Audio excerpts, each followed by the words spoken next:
Some preliminary work in this section is learning the use of factorial notation. So it's a simple notation that we've devised for products that appear often in problems of the type we're going to solve in this chapter.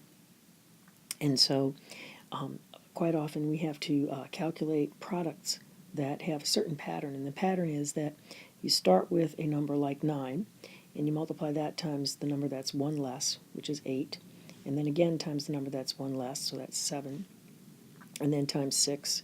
And so you continue this pattern all the way down to 1. So all the way down to 1. So you multiply all the numbers from the first number down. So 9 times 8 times 7 times 6, all the way down to 1. And we abbreviate that with this factorial notation as the first number, 9, with an exclamation point after it. And we read this, 9 factorial. So factorial notation is handy in problems of the type that we're going to be using here because it helps us to count with the counting when we have many different things that we want to count. So for example, suppose we want to know how many different ways there are of getting exactly 6 heads when tossing a coin 10 times. So we want to get exactly 6 heads when we toss 10 times. Well, naturally, if we're going to get exactly 6 heads and we're tossing 10 times, that implies that we have to also get exactly 4 tails. So one possible way this can happen is if we got 6 heads in a row. It's not very likely, but it's just as likely as any other outcome of the heads. 1, 2, 3, 4, 5, 6, and then 4 tails. So this is one of the things that we would count. If we were counting all the different ways of getting 6 heads when you're tossing a coin 10 times, we would count this as one of our ways. But so actually what we have is we have 10 slots to fill. 10 slots to fill with either an H or a T.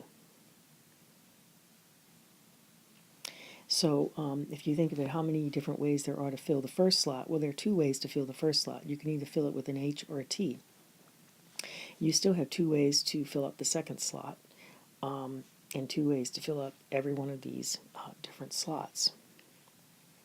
Okay, but if you think about these 10 symbols as being 10 different symbols, you can also count by saying, well, there are 10 possible things, 10 possible of those 10 things. I can choose any one of those 10.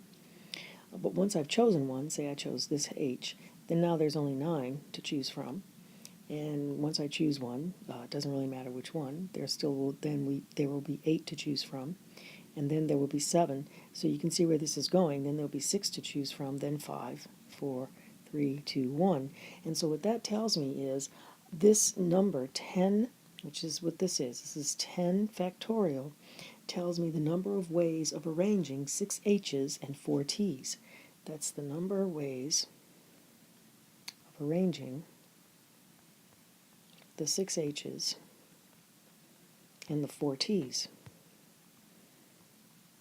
6 H's and 4 T's, but it thinks of the H's and the T's as all being different. It thinks of this H, for example, as being different somehow from that H and from all the other 6 H's. But actually, these H's are indistinguishable from each other. They're only distinguishable from the T's, and by the way, these T's are indistinguishable from each other. So how many different ways are there of arranging just the 6 H's? Well, since there are 6 of them, there are 6 factorial ways of arranging them. Because you can pick the first H, there are 6 H's to choose from, and then the second H, there are 5 to choose from, and then when you pick your third one, there are 4 to choose from. So you see that goes to 6 times 5 times 4 times 3 times 2 times 1, 6 factorial ways of selecting the 6 H's. And so we have to divide by those 6 factorial ways out of those 10 factorial ways of arranging all of them, because these 6 factorial ways of arranging those H's are all counted in there. They're all the same group. Well, similarly, you have to divide by the ways there are of arranging these 4 T's, and that's 4 factorial. And so actually, what we end up with is this expression, 10 factorial divided by 6 factorial times 4 factorial, as the number of ways of arranging 6 heads and 4 T's if we don't care about the way the H's and the T's are arranged.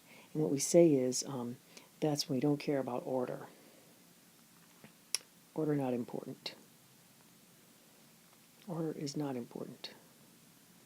So we don't care what order we pick the h's and the t's in, as long as we get 6 h's and 6 t's and 4 t's. So that's why we have to divide by 6 factorial, 4 factorial. Well, this number, 10 factorial divided by 6 factorial, 4 factorial, is important with problems in binomial distributions. We'll see where we're going to use that number. So suppose we're tossing a single fair-sided die 10 times, as in the previous example, and success is going to be the outcome that the number showing on the face of the die is odd. That's for some reason what we want to be called a success. And failure is the number showing on the face of the die is even. So we can see that there are 4 properties going on here. First is that there are a fixed number of trials. That is, we're tossing the die 10 times. So that's the fixed number of trials. That number is fixed. It's not going to change to 11, it's 10. Now, we also see that each trial is independent. So when you toss a die and get a result, the next time you toss it, it doesn't matter what the previous result was. Your outcomes are just the same probabilities as they were before. So the outcome on one trial does not affect the probability of that outcome on a subsequent trial. That's what we mean by independent. There are exactly 2 possible outcomes in each trial. Well, what are the outcomes? Well, you can get any one of 6 numbers, but we're keeping track of just 2 things, whether that number is odd or even. So that's the 2 possible outcomes right there. And then finally, the probability of success is constant for all the trials. Remember, success is the number showing on the die is odd, and the probability of getting an odd number is always 3 out of 6. That doesn't change. Those are the 4 properties of a binomial probability distribution. So let's look at a second example. Suppose you're taking a multiple choice exam with 20 questions, and each question has 5 answers. You didn't study at all, so you're going to just guess on every answer by tossing a 5-sided die you happen to have in your pocket. Success will be the outcome, guess the correct answer, and failure will be the outcome, guess the wrong answer. Is there a fixed number of trials? Well, yes, because you're going to do this thing 20 times because there's 20 questions. So there's 20 trials. Are the trials independent? Well, they're independent because you're just going to randomly guess by tossing a die, and it doesn't matter if you toss a die. What you get on one result has no effect on the next result. So those trials are independent. Are there exactly 2 possible outcomes on each trial? Well, let's see. You're going to toss the die, and you're going to select the answer based on what the die says.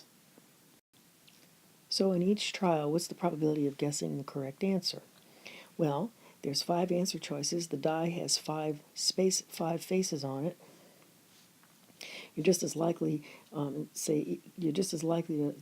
land on that face as you are to land on that face or any other face. Therefore, the probability of guessing correctly is 1 out of 5, and the probability of not guessing correctly is 4 out of 5 on each trial, and those don't change. So, yes, the probability of success is 1 out of 5 for each trial. Therefore, what you have is a binomial probability distribution. So remember, the properties of a binomial distribution: a fixed number of trials, each trial is independent, exactly 2 possible outcomes, and the probability of success is constant for all trials. You should be able to answer all of these 4, or specify all 4 of these properties whenever you're asked to determine whether a distribution is binomial or not. You should identify the fixed number of trials. You should explain why each trial is independent. You should specify what the 2 possible outcomes of each trial are. And you should also talk about the probability of success and explain why it's constant for each trial. Now, independence is not always easy to show, so what we have is a very loose guideline for to keep calculations from getting cumbersome. So our guideline is that if the sample size is no more than 5% of the total size of the population, then you can treat the selections as being independent even if they are made without replacement, so that they are technically dependent. So with that in mind, we can work problems a lot more simply, and the types of problems we will work are problems that require that we calculate binomial probabilities. And the first method is by this binomial formula. I don't recommend this method, but I think you need to see it. So we'll return to the tossing the fair 6-sided die 10 times, and success will be that the number showing on the face of the die is odd, and failure will be the number showing on the face of the die is even. So we have odd and even. So now we want to say, what's the probability of getting 6 heads in 10 tosses? Well, the number of ways of getting 6 heads in 10 tosses we calculated earlier. That's 10 factorial divided by 6 factorial, 4 factorial. We multiply that by the probability of getting 6 heads. Well, the probability of getting heads on an individual toss is 1/2, and we're going to repeat that 6 times. So we'll have 1/2 multiplied times itself 6 times for each time that we need to get a head, and that's 1/2 to the 6th power. Then we have to multiply by the probability of getting 4 tails, which we have to get if we're going to get 6 heads, and so that's 1/2 to the 4th power. And here is the formula that specifies this calculation. The probability of x successes in n trials, and in our example, x is 6 and n is 10, is equal to n factorial, which in our example is 10 factorial, divided by x factorial, which in our example here is 6 factorial, times n minus x factorial, which in our example is 4 factorial, times p, the probability of success, to the x power, x is 6, times q, the probability of failure, to the n minus x power, and that's 4. So, success and failure are the two categories. N is the number of trials, x is the number of successes, the probability of success is p, and the probability of failure is 1 minus p, also written as q.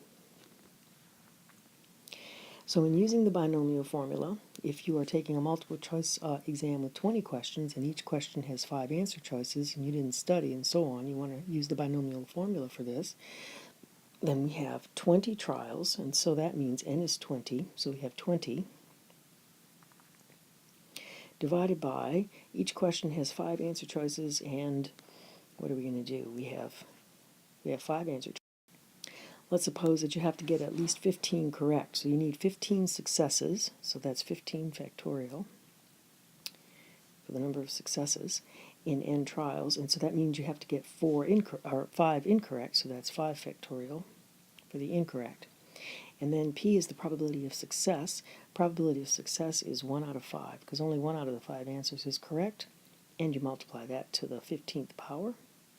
And the probability of failure is 4 out of 5, because 4 out of the 5 are incorrect, and that's to the 5th power. You enter that into a calculator exactly the way it appears here, and you should be able to get a nice answer. It might be good to change 1/5 to the decimal number, what is that, 0.2, and 4/5 to the decimal number 0.8, since those are exact decimals, make the calculation just a little bit easier. But I actually recommend that you don't use that formula. I prefer that you use the table if you can. Now, there's a table in the back of your text, table A1. It's on page 749. Suppose you want to find the probability of 3 successes in 6 trials, where the probability of success on an individual trial is equal to 0.6. So this binomial probability table has one column with n, and you can see with n equal to 2, there are only 3 possible values of x, 0, 1, and 2. For n equal to 4, there are 5 possible values for x, 0, 1, 2, 3, and 4. But we're interested in the probability of 3 successes in 6 trials, so that means n is 6, and x is 3. And we know that the probability of success in this problem is 0.6. The probabilities are across the top row here. You see the p. So let's go to the n equals 6, which is down here. There's n equals 6. And in n equals 6, we're going to use x equals 3. So here's x equals 3 for n equals 6. Then we need the probability of 0.6, and that's this right here, this column. So we go down that column until we hit the n equals 3, or the x equals 3 for n equals 6, and that's 0.276. So the probability of 3 successes in 6 trials when the probability of success on an individual trial is 0.6 is 0.276. And notice that all the numbers in here are 3 significant digits, and remember what those 0 pluses mean, a number with a very small probability, but it's not 0, it's 0. There is a demo on Sophia in your Sophia playlist for this week on how to use the TI calculator to find these binomial probabilities. And so if you want to find the probability of exactly x successes in n trials, this is the command you use, binomial PDF for n, p, and x. If you want x or fewer successes in n trials, you can use binomial CDF. C for cumulative. That's what C stands for. So you're accumulating the probability. Cumulative probability. So if you have x or fewer successes, then you would have x or x minus 1 or x minus 2 or some number that ends of successes. Say it's this many. Then you're just adding up, you're accumulating all the probabilities for each of these individual values of x. So that's why it's cumulative probability when you're saying x or fewer successes. If you just want a list of all the probabilities and you want to construct your own probability distribution table, you can just enter in binomial PDF NP and leave off the x and see what happens there. So kind of experiment with that. And again, there's a demo on Sophia for that.